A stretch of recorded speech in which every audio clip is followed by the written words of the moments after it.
Good morning. This is Father Stephen Kelly from St. John's Church in Detroit, and we're continuing our series of daily morning meditations where we generally look at one or another of the lessons that are assigned for morning or evening prayer, what is known as the daily office lectionary. Today is Wednesday, and we're going to continue reading through the Passion account in Matthew's Gospel. We're on chapter 27, beginning at verse 45. Now, from the 6th hour there was darkness over all the land until the 9th hour. And about the 9th hour, Jesus cried with a loud voice, saying, Eli, Eli, lama sabachthani. That is to say, my God, why hast thou forsaken me? Some of them that stood there, when they heard that, said, This man calleth for Elias. And straightway one of them ran and took a sponge and filled it with vinegar and put it on a reed and gave him to drink. The rest said, Let be. Let us see whether Elias will come and save him. Jesus, when he had cried again with a loud voice, yielded up the ghost. Behold, the veil of the temple was rent from twain, from top to bottom.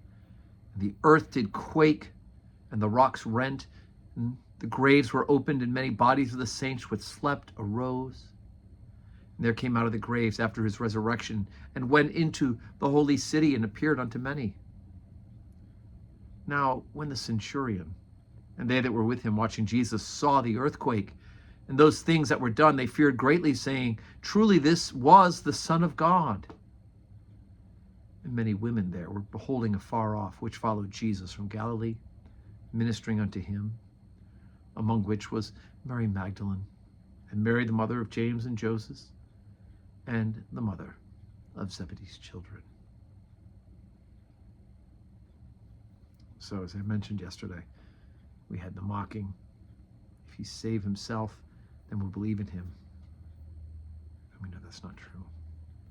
Now we hear Jesus crying out in the words of the psalmist, my God, why hast thou forsaken me?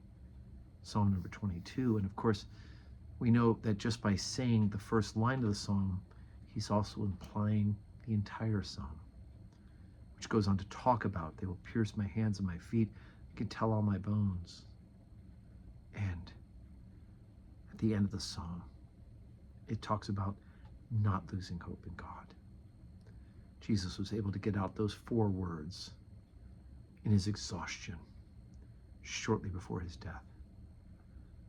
But we know he was praying to the Father and reciting those psalms that he would have known oh so well from his prayer on earth and his receiving of his prayer, of the prayers of the faithful.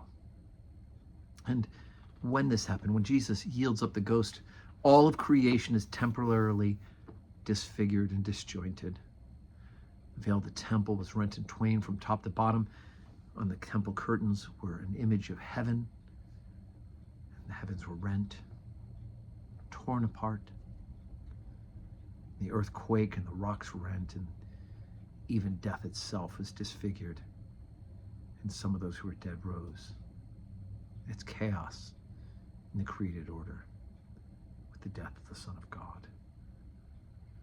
But thankfully we know that this isn't the end of the story.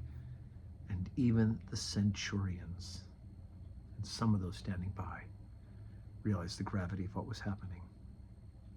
Truly, this was the Son of God. And I would hope and pray that many of them from that moment believed and followed.